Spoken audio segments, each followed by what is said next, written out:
This is the Practical Homeopathy Podcast, episode number 66.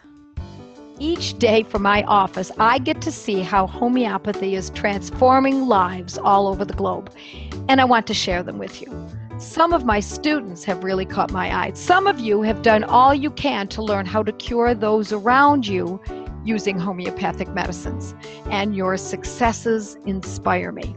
They're glorious and powerful, and I can't keep these successes a secret any longer. So, with help from my roving reporters, we bring you a mini podcast series that I call Moms with Moxie, and sometimes we even interview dads with Audacity. See how regular mothers and others, average people who want to cure those around them, have gone from freaking to fabulous with homeopathy.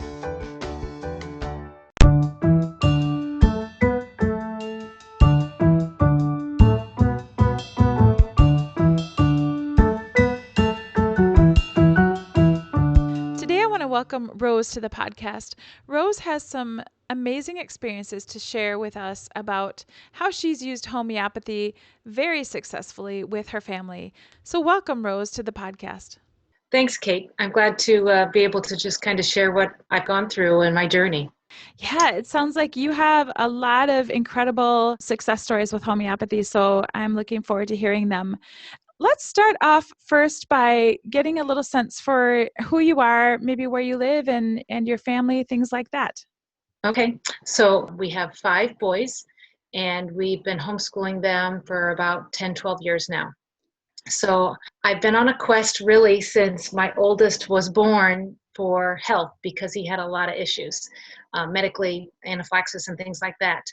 And so I've been into natural things, and it was about the spring or summer of 2016 when a friend of mine locally said, "Hey, Rose, I found something," because we were doing essential oils at the time, and she knew I'd been on doing different diets and stuff for our kids. And she said, "I found something even better." And she had actually found Joette first. Okay, so she's the one that got you pointed in the direction of homeopathy. And had you ever heard of homeopathy before that? No, and I just thought it was a generic term for home remedies, right? So no, I had not heard of it. And of all the digging I'd been doing over almost 20 years, I couldn't believe that I'd never stumbled upon it before. I know. This is such a common story that I hear over and over again, that they've tried all different things, healing with food, with oils and herbs. And then why is it that we have to find homeopathy last? I don't know. I just wish that I would have, and I believe I had to be on the journey I was to appreciate where we're at now. Mm-hmm. But I would have certainly taken the help 20 years ago. Right. I know. Oh, well, we're going to teach our kids. That's right. Well, it's great because I've got little ones yet, and they are learning very quickly on what to take. So that's fun. Yes. Okay. So why don't you give us a little bit of information about the courses that you've taken, or how have you come to learn more about homeopathy? Sure. So this friend of mine said, "I want you to take a look at this." And she said she was doing the cell salts at the time, but we started together with about 3 other ladies, meeting every other week over that summer in the first Gateway 1 course. And I was hooked. And by that fall, I remember starting September 1st, and I was going to fix my thyroid. I was going to fix every single person in my house and get better and be done with the way we were living. So I started with that class, and then the very next one I took, because I knew we had gut issues, I went right into good gut, bad gut. And as soon as that one was taken care of and went in, I chomped at the bit, and I went that next spring and took allergic, because the boy that homeopathy helped the most took the allergic class with me. He took the cell salt class with me. I did the antibiotic class on my own. And then I've just found other things to just continue overall learning. I think it's supportive. Okay. So I think some of the listeners may want to know, how did you get your son to take the class with you? Okay, so this was the trick. We homeschool, and he wasn't doing very well in advanced biology at home with me. Okay. I didn't like it either. And I said, "Tell you what, we did 1 semester of the book." And I said, "If you listen to these courses with me online, and if you can start memorizing protocols and learning how remedies work and all that, we will call this advanced biology." We did supplemental things. It wasn't just the book and then just listening to Joette. We did other things as well. But ultimately, that's what learning is about. I mean, schooling and learning is knowing how to take care of yourself. So that was totally advanced biology, because how did these remedies work and how did we get to where we're at? So he took that, and to fulfill the rest of the semester requirement, we did the cell salt class too. Oh, nice. That's wonderful. I also have incorporated that into schooling, and I think that has been a key. So I love that tip. Thank you for sharing. Well, he much would rather listen to Joette than read the dry textbook. So Right. Yeah, Joette's easy to listen to for sure. yes, yes. Okay, so you've taken the courses, you've done the Gateway 1, or have you done Gateway 2? I have not done Gateway 2. I just hadn't made it a priority yet, but I hope Okay. to get that scheduled as well. All right. So I'm anxious to hear more about how you've used homeopathy with your family because you have some pretty exciting things to share. So go ahead and tell us about your son. Okay, so actually the son that was doing this schooling with me and learning homeopathy, he had a vested interest. He was in sports and in football and all the sports he was in, they would be traveling on buses. And you just can't really take, salad with all these other football players on a school bus.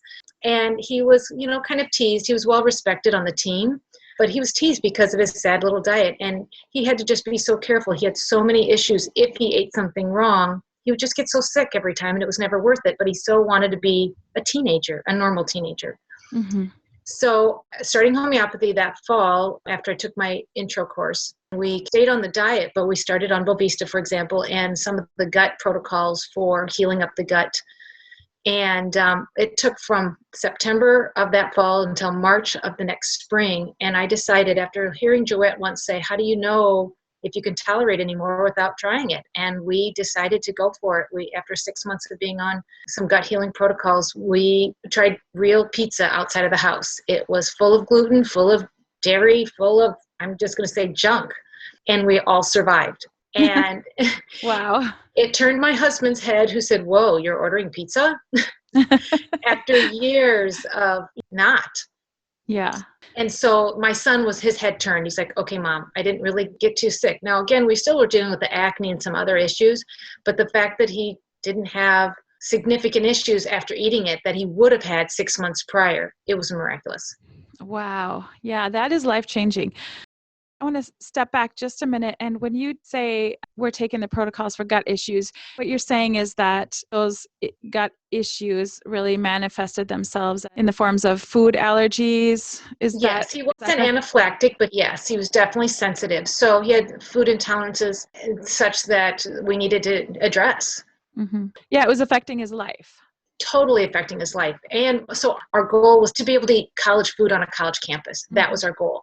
And I just launched him this past fall on a college campus, and he's eating their food. Now, I don't necessarily agree with the food he's eating, but he's able to eat and live a college life. Wow. And so that, I sometimes let him know, I hang it over his head. I said, you wouldn't have been able to do this had we not done homeopathy. And he said, I know, Mom. And in fact, you sent him to college with something. He took a kit, kind of a prep kit to have, because he was 2 hours away from me. And I have another son in college that's only 40 minutes away. So if he needs something, I can get to him fast, but I can't get 2 hours fast. Well, he took a kit, but we did have to be very specific. It had to look more like a pencil case. So if anyone saw it, they would just think it's a pencil case. Oh my gosh. And it's black, so it's masculine, and he keeps it in his drawer. Okay. But I had made a little cheat sheet of note cards of what he has and what they're used for if he needs anything. Okay.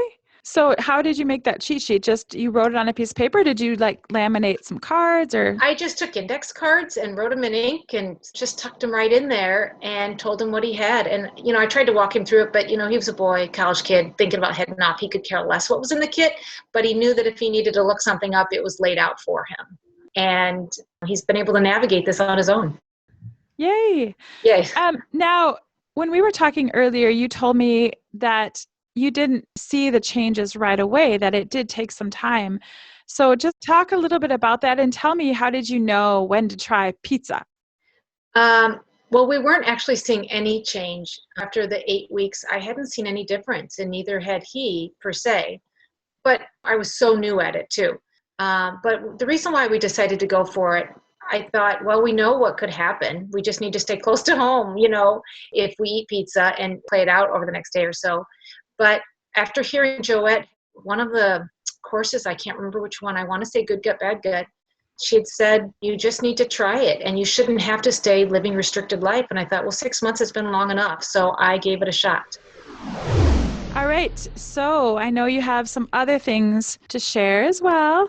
Yes. So at the same time I started him on healing his gut and helping him eat some different foods again, I started working on my thyroid as well as my gut issues because I knew I was now sensitive to dairy and gluten as well. So it wasn't just my kids that had trouble with the foods, it was myself. And I knew gluten was a problem and my thyroid was a problem. And sometimes, they can be linked, I think. So I started working on my thyroid and I had been gluten intolerant. And so by March, when he had that pizza, I had some too. And I didn't notice any major effects. And I thought, okay, we're on to something for me as well. And that spring, when we started the gluten and dairy again, I had decided that I'd been on the protocols long enough for my thyroid that I was willing to start shifting down off of my thyroid medication. So again, at about the 6-month mark, that's when I had started weaning myself off of my thyroid medication very slowly and just seeing, okay, my symptomatic going down. And I continued to be able to wean myself off. And that took about 9 months then.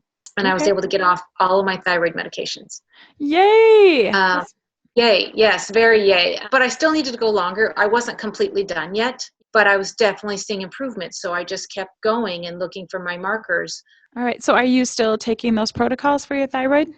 No, I'm pretty much now just kind of in a maintenance zone of acutes that come up, things like that. I'm eating gluten. I don't eat it every day just because I try to kind of follow more of a Weston A. Price diet loosely. But if I want to go to a restaurant, we go to a restaurant. Nice. Yes, it is. Sounds like your lives had a lot of restrictions before, and now you have so much more freedom.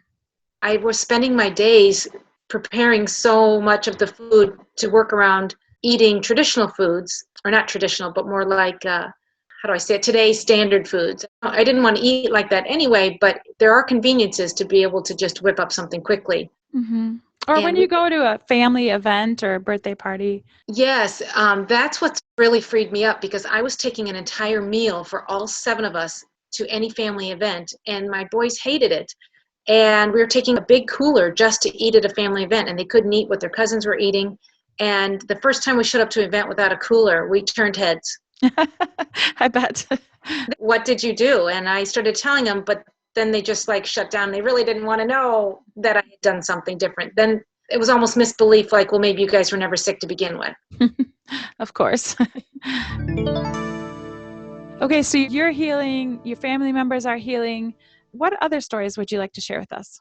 Well, something funny about this same son is that all of his brothers didn't like it that he never had to wash the egg pan because every time he did, he would hive up. And they're like, he's getting out of work, Mom. But, it was visible he would have a rash or hives from washing the egg pan. And this boy then now, 2 days ago, I made him eggs for breakfast. So that's nothing short of miraculous as far as I'm concerned. And so that was a pretty cool addition to him. And his brothers were happy too. That's all they cared about. That's right. That's right. Again, this same boy, we just had so much healing. He had mold issues, chemical sensitivities issues. He couldn't tolerate hairsprays or gels from even me in the house, and I was not wearing high perfume things. And now he's wearing his own commercial gel in his hair. So he went from not smelling mine to putting it directly on his body. Oh my gosh. Yeah. He would come home from basketball on a Sunday afternoon or Sunday evening just coughing and coughing and hacking and nagging. And I figured out, oh my gosh, that's Ipecac, nag and gag. And I would give him that 1 or 2 times as soon as he got home from basketball. So there's something about the gym that he was going in. And after 3 Sundays of this happening, we were done. He would come home pretty much symptom-free. We didn't need any more Ipecac. Did you use Ipecac 30 or 200? Ipecac 30. And, the first night he needed it 3 times. The second week, I probably needed another 2 or 3 times. And by the 3rd week, it was like, do we even give it? Let's see how he does. I never at first initially thought it was nagging and gagging. Like, wait a minute. Yeah, that is. So my perception was off a little bit on what a nag and a gag was. But as soon as I gave it, you could clearly see his symptoms diminishing. Wow. This kid has really had some major successes with homeopathy. Well, and I just think priming him with the good diet prior to that helped him, got him a certain point, and then homeopathy kind of cleared everything else the rest of the way.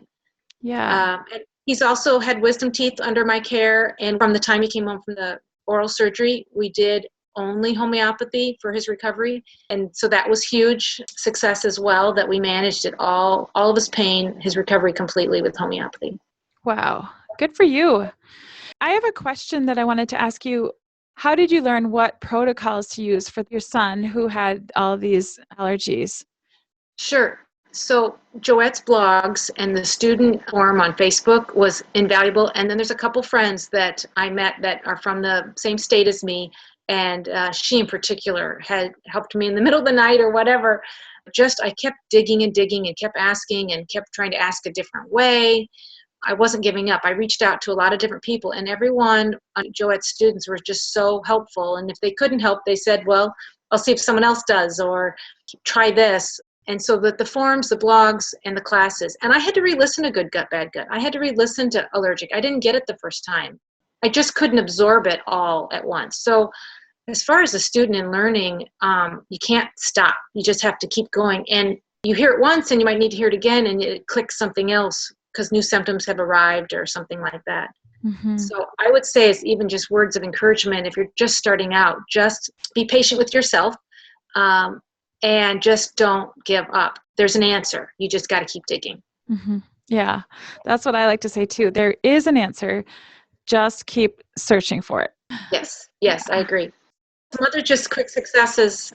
We've had bedwetting success. I know somebody personally has gotten off their antidepressants. We've had the eczema clear up, the acne clear up, bumps, bruises, that kind of normal mom stuff.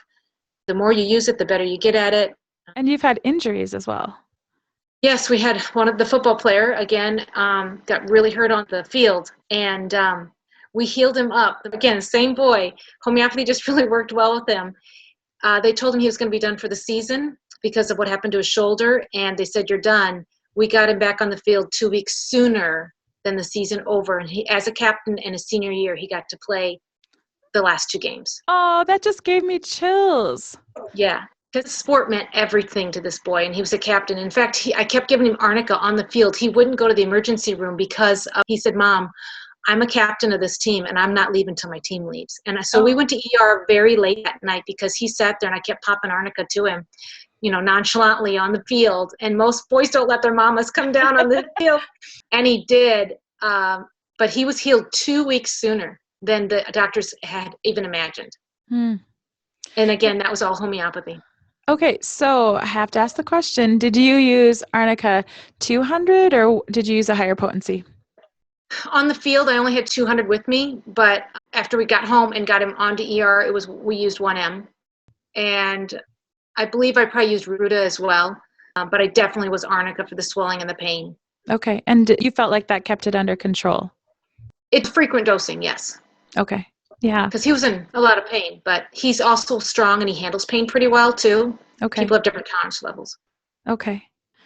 Well, it sounds like you have really done miraculous things with homeopathy in your family. And I'm really thrilled that you could share that with us because I know that there's so many people who have these food intolerances and different issues and are trying to figure out what's the best way to learn these protocols. And so you've given us some great information and great tips. So anything else that you want to share with us as we depart?